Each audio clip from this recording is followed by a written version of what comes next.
சிம்மராசி காலபுருஷனுக்கு 5வது வீடு சிம்மராசி. சிம்மராசிக்கு இந்த 2025ஆம் ஆண்டில் கொஞ்சம் பிரச்சனை உள்ள ஒரு ஆண்டு இருந்தாலும் கிரகநிலை ஓரளவுக்கு இவங்களுக்கு சாதகமாகவும் இருக்குது.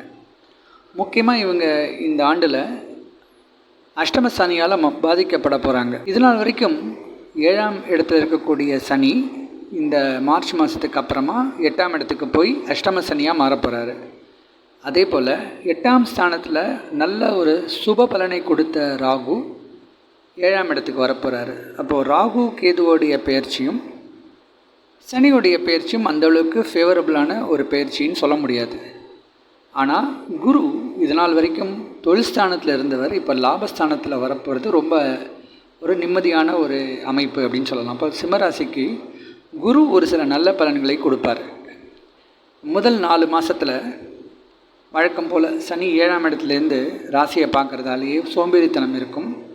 எல்லா வேலையும் ரொம்ப லேட்டாக முடிப்பாங்க, பொறுமையாக பண்ணலான்னு நினைப்பாங்க, ஒரு சுறுசுறுப்பே இல்லாமல் இயங்குவாங்க.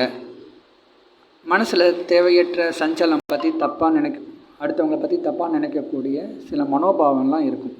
சனி நம்மளுடைய மனசை போட்டு கெடுத்துருவார். ராகு 8ஆம் இடத்துல நிறைய அதிர்ஷ்டத்தை கொடுத்துருப்பார். ஏன்னா 8ஆம் இடம் அப்படின்னு சொன்னாலே ராகுக்கு உகந்த இடம். எதிர்பாராத அதிர்ஷ்டம், பங்கு சந்தை, லாட்ரி டிக்கெட்டு, கேம்பிளிங், இந்த மாதிரி சில நூதனமான முறையில் ஒரு சிலருக்கு பணம் வந்திருக்கும். அதுபோல் மீனத்தில் இருக்கக்கூடிய ராகு வெளிநாடு மூலியமாக பணம் இவங்களுக்கு வர்றதுக்கான வாய்ப்பையும் கொடுத்துருப்பார். இதை குறிப்பாக பார்க்கும்போது சோஷியல் மீடியாவில் இப்போ யூடியூபர்ஸாக இருப்பாங்க, ஃபேஸ்புக்கு, ட்விட்டர்லலாம் போஸ்டிங்ஸ் போடுறவங்களுக்கெல்லாம் இன்டர்நேஷ்னல் கரன்சிஸ் அவங்களுக்கு இந்த காலகட்டத்தில் கிடச்சிருக்கும். கண்டிப்பாக அவங்க ஓரளவுக்கு நல்ல ஒரு பொருளாதார மேன்மையை பார்த்துருப்பாங்க. இதெல்லாமே இந்த 4 மாதம் கழித்து ஒரு மே மாதம் போல் கொஞ்சம் தலைகீழாக மாறப்போகிறது. சனி 8ஆம் இடத்துல போகிறதுனால பிரச்சனைகள் ஸ்டார்ட் ஆகும். பட் மற்ற ராசிகளுக்கு இல்லாமல் இந்த காலகட்டத்தில் சனி குருவுடைய வீட்டில் இருக்கிறதால எப்போவுமே சிம்ம ராசிக்கு அஷ்டம சனின்னு பெருசாக அது கெடுபலனை கொடுக்காது. குரு எப்படி இருக்காருன்னு பார்க்க போனோன்னா இந்த காலகட்டத்தில் ஒரு லாபத்துக்கு வந்துடுறதுனால சனி கூடுமான வரைக்கும் லாபத்தை கொஞ்சம் குறைச்சி கொடுக்க பார்ப்பார்.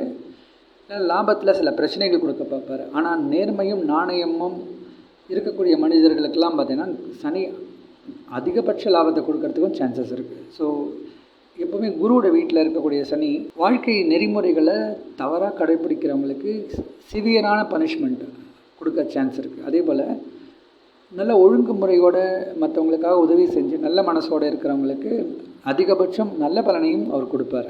இதுதான் கான்செப்ட். இப்போது ராகு 7ஆம் இடத்துல வரதுனால கேது லக்னத்துக்கு வர ராசிக்கு வந்துடுற கேதுவால் என்ன ஆகும்னா அடிக்கடி உடல் ரீதியாக பிரச்சனைகள், குடும்பத்தை விட்டு பிரிஞ்சு இருக்கக்கூடிய சூழல்லாம் அதிகம் ஏற்படும். 7ஆம் இடத்துல இருக்கக்கூடிய ராகுவால் கணவன் மனைவிக்குள்ள பிரிவினை பிரச்சனைகள்லாம் திருப்பியும் ஆரம்பிக்கும். பொதுவாகவே 1-7 இடங்களில் ராகு கேது இருக்கிறது அந்தளவுக்கு உகந்த இடம் கிடையாது. பட் இருந்தாலும் மே மாதத்துக்கு மேலே குரு என்ன பண்ணுறாரு அப்படின்னா தன்னுடைய 9ஆம் பார்வையாக ராகுவை பார்க்குறதாலேயே பிரச்சனை வந்தால் கூட சமாளிச்சுட்டு போக முடியும். பெரிய அளவுக்கு அது பிரிதல்லாம் ஆகாது. இப்போ சண்டை பெரிய அளவுக்குலாம் போகாது. சின்ன சின்ன மனக்கசப்பு, ஒரு சின்ன பிரச்சனைகளோடு அது சரியாயிடும். அதுபோல் ஒரு சிலருக்கு கடைசி 8 மாதத்தில் திருமண அமைப்புக்கள்லாம் கிட்ட வரும். 1-2 கை நழுவி போகும். அதில் ஒரு நல்ல ஒரு வரன் அமைஞ்சும் அவங்களுக்கு நல்ல ஒரு சந்தோஷமான ஒரு வாழ்க்கையும் கிடச்சிடும். இப்போ சில பிரச்சனைகளை தாண்டி நல்லது நடக்கும். ஸோ இப்படி தான் நம்ம எடுத்துக்கணும்.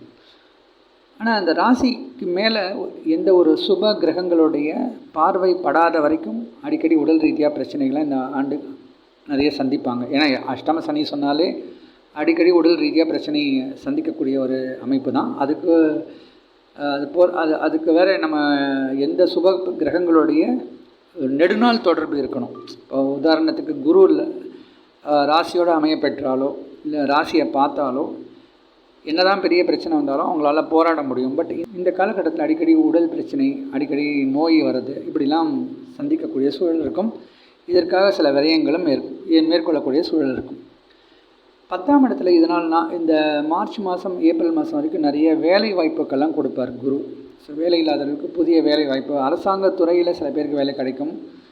ஒரு சிலருக்கு சீனியர் பொசிஷன்ஸ்லாம் கிடைக்கும். ஒரு கம்பெனியில் சீனியர் மேனேஜ்மெண்ட் ரோல்ஸ்லாம் ஒரு சிலருக்கு கிடைக்கும். ஏப்ரல் மாதம் மே மாதத்துக்கு மேலே கடுமையான முயற்சி எடுத்தால் தான் அவங்களுக்கு நல்ல வேலை கிடைக்கும். அவ்வளோ எளிதாக வேலை கிடைக்காது. சுயஜாதகத்தின் வலிமைக்கேற்ப அவங்களுக்கு வேலை கிடைக்கும். அதே போல் அரசாங்க சம்மந்தப்பட்ட எல்லா விஷயங்களும் லாபகரமாக இருக்கும். ஒரு சில பொலிட்டீஷியன்ஸுக்கு நல்ல லாபகரமான காலகட்டமாக இருக்கும். குருவே பார்த்தா லாபத்தில் உட்காந்துட்டுருக்காரு. பிள்ளைகளால் அனுகூலம் இருக்கும். ஏன்னா இந்த ராசிக்கு குரு 5ஆம் அதிபதியாக வர்றதுனால ஒரு சில வயதானவர்களுக்கு பிள்ளைகள் ரொம்ப சப்போர்ட்டிவாக இருப்பாங்க. அப்பா அம்மாவை கூட்டிகிட்டு போயிட்டு தான் இருக்கக்கூடிய இடத்துல வச்சுட்டு அவங்கள சந்தோஷமாக பார்த்துப்பாங்க. வெளிநாட்டில் இருந்தாங்கன்னா வெளிநாட்டுக்கு கூட்டிகிட்டு போயிட்டு அங்கே ஒரு ஃபேமிலி டூர்லாம் அரேஞ்ச் பண்ணி கொடுப்பாங்க. பிள்ளைகளோட சிறப்பாக வாழக்கூடிய ஒரு அமைப்பும் இந்த குரு கொடுத்துருவார். குருவே 8ஆம் இடத்துக்கு அதிபதியாக வந்து லாபத்தில் வர்றதுனால என்ன நம்ம கேல்குலேட் பண்ணலாம்னு சொன்னால், நூதன முறையில் பணம் வருது, பிஸ்னஸ் மூலிமா பணம் வருது, நமக்கு தெரியாத மனிதர்களோட பணம் நமக்கு வருது, அதுபோல் பங்கு சந்தையில் லாபம் பார்க்குறது, இன்வெஸ்ட்மெண்ட்ஸ் வந்து நமக்கு அதிகம் லாபத்தை கொடுக்கும். குரு அப்படின்னு சொன்னாலே தங்கத்தை குறிக்கிறது. அப்போ தங்கத்தின் முதலீடு மூலமாக லாபம் பார்க்குறது, தங்கம், வெள்ளி, இது மாதிரி சில உலோகங்களால் கூட சில பேருக்கு லாபம் இருக்கும். பெண்களுக்கு அதிக ஆதாயம் ஏற்பட சான்சஸ் இருக்குது. பெண்களுக்கு கலைத்துறையில் நிறைய வாய்ப்புகள் கிடைக்கும். அவங்களோட முயற்சிக்கு நல்ல வெற்றி கிடைக்கும். இது ஆண்டு இறுதியில் அவங்களுக்கு நல்ல சிறப்பான பலன்களையும் கொடுத்துரும். ஒரு சிலர் வெளிநாடு பிரயாணம் அவங்களுக்கு சக்ஸஸ்ஃபுல்லாக மாறுறதுக்கும் சான்சஸ் இருக்குது. பிள்ளைகள் ஓரளவுக்கு சிறப்பாக படிப்பாங்க.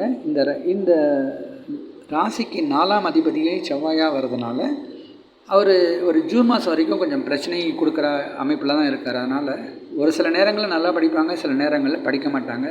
இன்ஃபேக்ட் ஃபெயில் கூட ஆகிடுவாங்க சில எக்ஸாம்ஸ்லலாம். ஜூன் ஜூலைக்கு மேலே ரொம்ப சிறப்பாக படிப்பாங்க. அவங்களுடைய படிப்பு ரொம்ப அபூர்வம், ரொம்ப அசாத்தியகரமாக இருக்கும். பேரண்ட்ஸே வியக்கத்தக்க அளவுக்கு நல்லா படிப்பாங்க. எதுலெல்லாம் வந்து 30-40 மார்க் வாங்கினாலும் எல்லாத்துலேயும் சென்டம் எடுப்பாங்க. அப்படி நல்லா சிறப்பாக பிற்பகுதியில் நல்லா படிக்கக்கூடிய யோகமும் இருக்குது. சிம்மராசிக்கு என்ன தான் அஷ்டம சனின்னு சொன்னாலுமே ஒரு சில கிரகநிலைகள் சரியாக இல்லைன்னா கூட குருவுடைய அமைப்பு, குருவுடைய பார்வை, இந்த ராசிக்கு குரு அடுத்த 8 மாதத்தில் மே மாதத்துலேருந்து பார்த்தாங்கன்னா 3, 5, 7 இந்த இடங்களை பார்த்து குழந்தைகால சப்போர்ட்டு, குழந்தை பாக்கியம் இல்லாதவர்களுக்கு நல்ல குழந்தை பாக்கியம், திருமணமாகாதவர்களுக்கு திருமண அமைப்பு, முயற்சிக்கு நல்ல வெற்றி. இதனால் வரைக்கும் சோம்பேறித்தனமாக இருக்கிறவங்களாம் இன்னும் கடுமையாக முயற்சி எடுத்து வெற்றியாளர்களாக சாதனையாளர்களாக மாறுவாங்க. இப்படி குருவுடைய அமைப்பாலேயே இவங்களுக்கு இந்த ராகு, கேது மற்றும் சனியோடைய பிரச்சனைகளை சமாளிக்கக்கூடிய அளவுக்கு ஒரு 80% வரைக்கும் நல்ல பலனை தரும் அப்படிங்கிறது என்னுடைய கருத்து. சிம்மராசிக்கு 2025 அஷ்டம சனி இருந்தால் கூட இவங்களுக்கு வரவு 3, 7 செலவு பிரச்சனைகள் கொஞ்சம் அதிகமாக தான் இருக்கும். 70% வரைக்கும் பிரச்சனைகளை சந்திப்பாங்க.